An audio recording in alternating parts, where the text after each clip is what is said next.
지역의 이슈를 살펴보는 헬로 이슈 토크 시간입니다. 코로나19가 계속해서 확산되면서 많은 피해가 발생하고 있습니다. 그 가운데 소상공인과 자영업자가 있는 피해는 피부로 느낄 수 있을 만큼 매우 심각한 상황인데요. 이에 대한 대책에 대해 초당대학교 경영학과 김판진 교수 모시고 자세하게 이야기 나눠보도록 하겠습니다. 안녕하십니까? 예, 반갑습니다.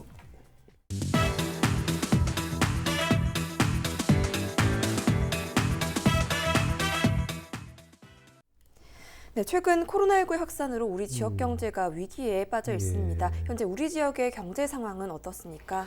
예, 정부나 전라남도 그리고 지자체, 정치인들이 알아야 될 것은요. 현재 상황에서 문제는 경제가 아니고 죽느냐 사느냐가 문제입니다. 많은 분들이 지금의 그 위기 상황이 좀 시간이 지나면 어느 정도 해결될 거라고 좀 낙관론적인 생각을 가지고 계신 분들이 많이 계시는데요. 자칫 잘못하면 제2의 IMF를 맞을 수도 있을 정도로 지금 상당히 어려움에 처해 있거든요. 물론 우리 지역의 경제 어려움을 겪고 있습니다. 상대적으로 경쟁력이 취약한 자영업자나 중소기업들 같은 경우 정말 위기 속에서 하루하루를 지금 견뎌내고 있는데요. 제 개인적으로는 현재 상황이 공황이라고 표현을 하고 싶습니다. 따라서 정상적으로 뭐 정치가 어쩌고 뭐 경제가 어쩌고 무슨 과거가 어쩌고 현재가 어쩌고 뭐 재정 건전성이 어쩌고 뭐 교육이 어쩌고 이거를 논한다고 하는 것은 저는 무의미하다고 생각하거든요. 지금 현재는 거의 모든 것이 멈춰 있습니다. 우리나라 경제도 마찬가지지만 전 세계도 정치, 경제, 사회, 문화가 모두 올스톱 되어 있지 않습니까? 정부에서는 세제 지원, 자영업자 지원, 소상공인, 기업, 취약계층 지원 다양한 대책을 지금 강구해서 시행을 하고 있습니다만은 저는 이것만으로도 좀 부족하다고 생각하거든요. 사실 모든 것이 혁명적이어야 된다고 생각하거든요. 그래야만이 경제가 정상적으로 움직일 수 있다라고 생각하는데요. 혁명적이라고 그러니까 조금 의아해할 수도 있는데요. 제 얘기는 모든 것이 지금 정상적이지 못하지 않습니까? 그래서 과거처럼 어떤 틀에 매여져 있는 얽매인 그런 그 정책보다는 정말 지금까지 한 번도 실행해보지 못한 그런 획기적인 정책이 필요하다는 그러한 의미입니다. 정부는 얼마 전에 지자체와 논의해서 4인 가족 기준으로 해서 소득 하위 70%에게 100만 원의 긴급 그러니까 그 지원금, 그러니까 재난 긴급 지원금을 지급한다고 발표를 했습니다만은 정말 적절한 시기에 현금 지원이 이루어지는 것은 다행이라고 생각하는데요. 미국 같은 경우는 모든 국민에게 4인 가족 기준으로 해서 $3,000, 그러니까 우리나라 돈으로 하면 한 373만 원을 계좌이체나 수표로 직접 지불하는 것으로 지금 발표를 했는데 저는 이게 정답이라고 생각합니다. 사실 지금 우리나라의 경제, 우리 지역 경제도 마찬가지입니다만은 지금 멈춰 있지 않습니까? 이 멈춰 있는 경제를 움직이게 하기 위해서는 바로 돈밖에 없습니다. 사실 좀 돈이 있는 사람들, 물질적으로 여유가 있는 사람들은 공돈이라고 할 수가 있죠. 생각지도 않은 돈을 정부에서 긴급재난지원금이라고 해서 받게 되면 필요하지 않은 곳에 소비할 수 있거든요. 그런데 반대로 좀 경제적으로 여유가 없는 분들은 아무리 100만 원이라는 공돈이 들어와도 당장 필요하지 않는 곳에는 소비하지를 않는 수도 있거든요. 물론 정부에서는 긴급 재난지원금을 2, 3개월 내에 다 소비하도록 그런 조항을 제시하겠습니다만은 앞으로 2개월, 3개월, 4개월이 문제가 아니고 지금 당장 자영업자들이 죽겠다고 아우성인데 따라서 이러한 조치는 조금 그런 부분에서 아쉬움이 남는 것은 사실입니다. 사실 경제는 심리거든요. 지금 우리 국민들의 소비 심리는 매우 유축되어 있습니다. 이와 같은 유축된 소비 심리를 회복시키기 위해서는 현금이 가장 중요한데 그 소득 하위 70%만 지원이 되고 그 상위 30%는 지원이 안 된다는 이 부분에 있어서는 조금 아쉬움이 좀 크고요. 그 정부 여당에서는 전 국민을 대상으로 좀 지원이 이루어져야 된다라고 주장을 했는데 저는 그 부분에 대해서 동의를 합니다. 물론 경제부처에서는 우리나라의 그 국가 재정 건전성에 대해서 염려를 하는데요. 그 OECD 발표에 의하면 2019년 말이니까 최근 자료죠. 우리나라 부채 비율, 그러니까 GDP 대비 부채 비율이 37.9% 정도. 그러니까 일본이 한 237%, 우리나라 한 7배 정도 되고요. 미국도 한 104%, 영국, 프랑스, 이탈리아 같은 경우는 한 132%니까 세계 최고의 선진국들에 비해서 GDP 대비 국가 채무가 약간 두세 배 더 낮습니다. 그래서 IMF나 미국의 공모성 같은 데에서는 한국의 재정 건전성은 좀 양호하다. 그래서 지나치지만 않으면 좀 돈을 좀 풀어도 된다라고 얘기할 정도로 우리나라의 재정 건전성은 상대적으로 매우 양호합니다. 그런데 물론 우리나라는 정말 IMF라는 잊지 못할 그런 쓰라린 과거를 가지고 있기 때문에 정부가 빚이 많으면 돈이 없으면 정말 너무너무 힘들다라는 것은 그런 아픈 과거를 가지고 있기 때문에 정부도 쉽게 빚을 내서 어떤 현금으로 지원하는 것을 좀 꺼릴 수가 있을 겁니다. 그렇지만 현재 상황은 정상적인 상황이 아닙니다. 정말 위기 중에서도 죽느냐 사느냐 기로에 서 있는 그런 상황에서 정부는 조금 적극적인 정책, 적극적인 대책이 필요한 시점이라고 생각을 합니다. 네, 우리나라뿐만 아니라 전 세계적으로 위기 상황인 만큼 보다 혁신적인 정책이 필요하다고 말씀해 주셨습니다. 그런데 코로나19 확산에 대한 피해를 최소화하기 위해서 정부와 전라남도 등 각 지자체가 다양한 대책을 내놓고 있습니다. 이에 대해서는 어떻게 보십니까?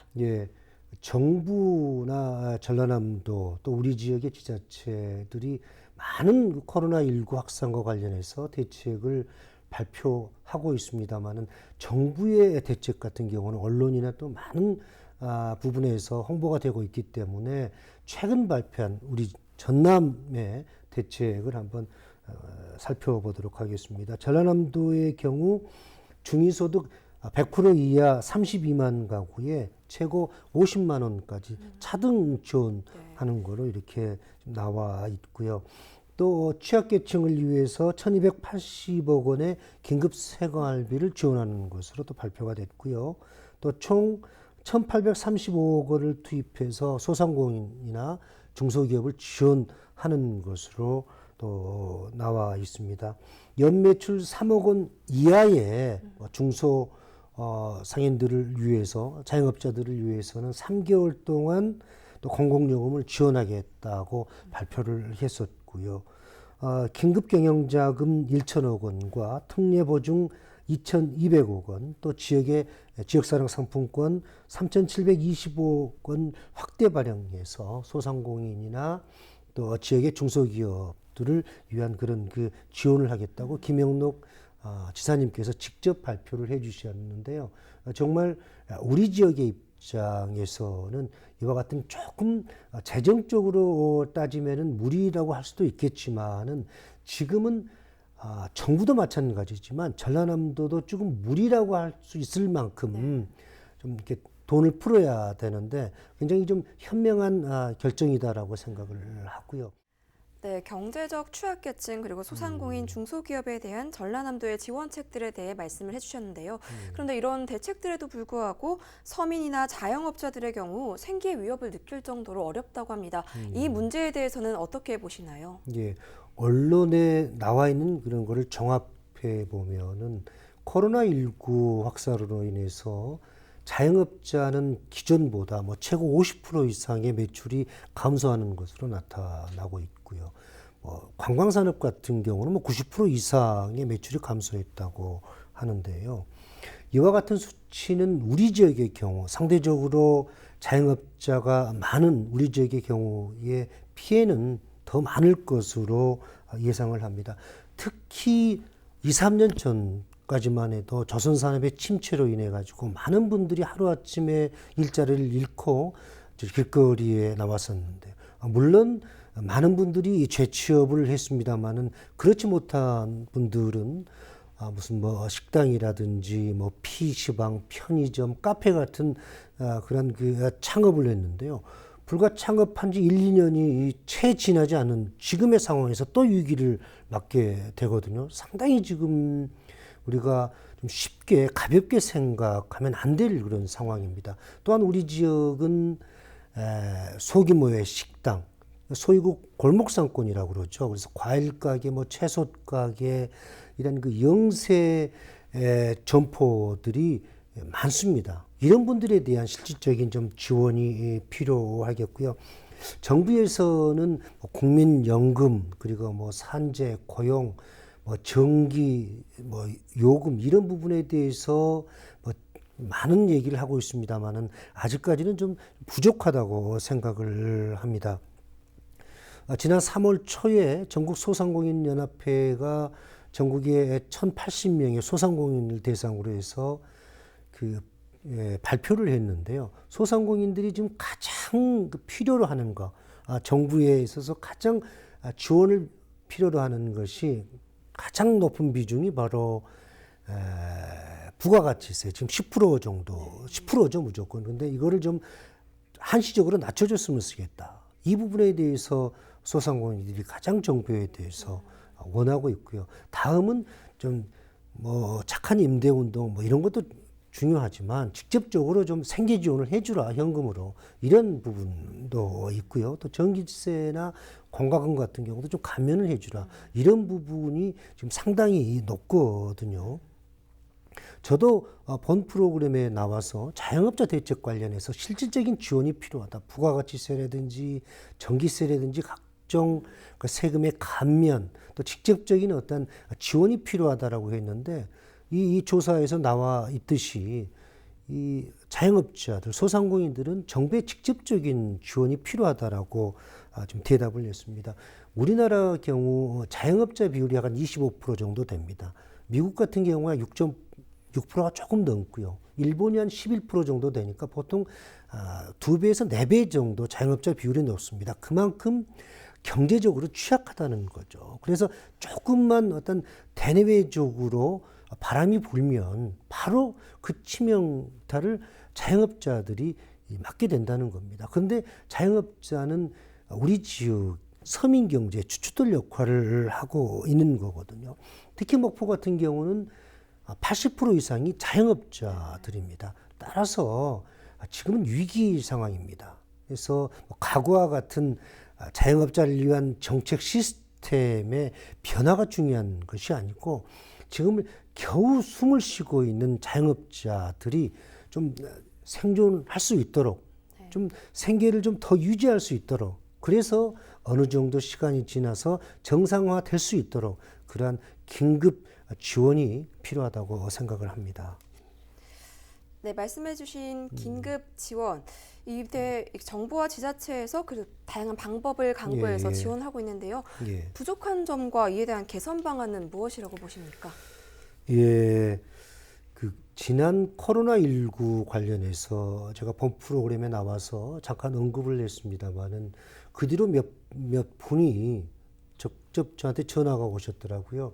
정말 좀 좋은 얘기다. 조금 더 구체적으로 또 정부에, 또 전라남도에 대해서 얘기 좀 해 주십시오라고 몇 분에게서 제 전화를 받았습니다. 그렇겠습니다라고 말씀을 드렸었는데요.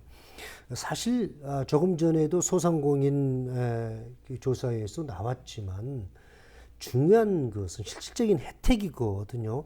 예를 들어서 지금 부가세가 지금 10%, 무조건 물건을 팔면 10%는 부가세로, 그러니까 정부에 세금을 내게 되는 거거든요. 한시적으로라도 이런 부가세를 뭐 5%로 낮춘다든지 이런 게 필요하다는 거예요. 또 직접적인 생계 지원 이런 부분이 가장 절실하고요. 그 과거에는요, 그 영세 자영업자들은 좀 현금으로 많이 그 지불을 하기 때문에 그 소비자들이 좀 소득을 숨길 수 있는 좀 가능성이 있었어요. 근데 잘 아시겠습니다만 요즘에는 뭐 몇천 원짜리도 다 카드로 지불하거든요. 그래서 좀 소득을 숨길 수 있는 그런 것이 사실 없어졌습니다. 그래서 모든 소득이 그대로 이제 다 오픈이 되는데, 따라서 이와 같은 부가가치세라든지 실제적인 임대료 지원 또 생계 지원 같은 것이 필요하고요. 아무리 좋은 정책이라고 할지라도 실제적으로 필요한 사람들에게 적용이 돼야 되거든요. 이런 부분에 있어서 조금 아쉽고요. 다행스러운 것은 얼마 전에 정부가 긴급 지원 자금으로 해서 소상공인들, 특히 그 신용등급이 아주 낮은, 신용불량자는 아닙니다만 신용등급이 아주 낮아서 정상적으로 뭐 시중은행이나 금융권에서 돈을 빌릴 수 없는 그런 영세 자영업자들에게 긴급자금 뭐 1,000만 원 대출 이 부분을 발표를 했는데요. 이와 같이 실질적으로 자영업자들에게 필요한 지원이 요구된다라고 할 수가 있겠습니다. 특히 이번 그 위기를 계기로 해서 우리 전라남도는 자영업자를 지원하는 좀 특례 조례가 제정됐으면 좋겠습니다. 물론 자영업자 관련해서 조례가 제정되어 있습니다만은 어떤 예산이라든지 또 지원 활동이라든지 좀 광범위하게 자영업자 소상공인들을 위한 그런 법적 제도적인 장치가 좀 필요한 시점이라고 저는 생각을 하고요. 또 이와 같은 부분에 있어서 우리 정치인들이 좀 고민을 해야 된다고 생각을 합니다. 네, 그렇다면 마지막으로 우리 지역의 경제 전망에 대해 어떻게 보시는지 말씀해 주시죠. 예, 우리 지역 경제는 사실 어려운 것이 사실입니다. 특히 제가 앞서도 말씀드렸지만은 상대적으로 경쟁력이 취약한 자영업자 비율이 상당히 높습니다. 또 중소기업의 비율도 상당히 높거든요. 물론 우리 지역의 경제뿐만 아니라 우리나라의 경제도 상당히 어려운데요. 이것을 극복하기 위해서는 저는 물론 정부나 전라남도 또 지자체들이 많은 노력을 기울이고 있습니다. 실질적으로도 성과도 어느 정도 뭐 가시화되고 있다고 생각을 하는데요. 그렇지만 정부나 전라남도 지자체의 노력만으로는 안 됩니다. 정부, 지자체 또 전라남도뿐만 아니라 정치인들, 지역의 정치인들, 또 지역의 오피니언 리더들, 또 우리 지역 주민들의 역할이 매우 중요합니다. 분명히 제가 말씀드린 건데 코로나19 이 사태는 언젠가는 진정이 될 겁니다. 언젠가는 멈추게 되는데요. 그 멈추고 난 이후에 지역 경제가 정상화되기 위해서는 지금 이 시기가 매우 중요하거든요. 지금과 같은 상황을 잘 극복하지 못한다면 이와 같은 코로나19 사태가 진정이 됐을 때 오히려 지금 막 기지개를 펴는 그런 우리 지역의 경제가 오히려 상당히 침체로 침체의 구렁텅이로 빠져들 수가 있거든요. 따라서 지금의 상황도 중요합니다만은 코로나19가 멈췄을 때, 코로나19 사태가 진정이 됐을 때 우리 경제가 어떤 방향으로 나아갈 것인지 이 부분에 대해서도 우리가 고민을 해봐야 됩니다. 특히 우리 지역의 정치인들 또 지자체에서는 코로나19 사태 진정 이후에 우리 지역의 경제, 특히 경쟁력이 매우 낮은 중소기업이나 자영업자들에 대해서 우리가 다 같이 고민해야 할 시점이라고 생각을 합니다. 네, 코로나19가 진정된 이후도 미리미리 대비를 그렇습니다. 해야 한다고 설명을 해주셨습니다. 그럼 오늘 이야기 여기까지 듣도록 하겠습니다. 감사합니다. 네, 감사합니다. 코로나19 사태가 장기화되면서 소상공인과 자영업자들의 피해가 갈수록 심해져만 가는데요. 피해를 최소화할 수 있는 실질적인 대책을 세워 하루빨리 위기가 지나갈 수 있길 바라봅니다. 지금까지 헬로 이슈토크였습니다.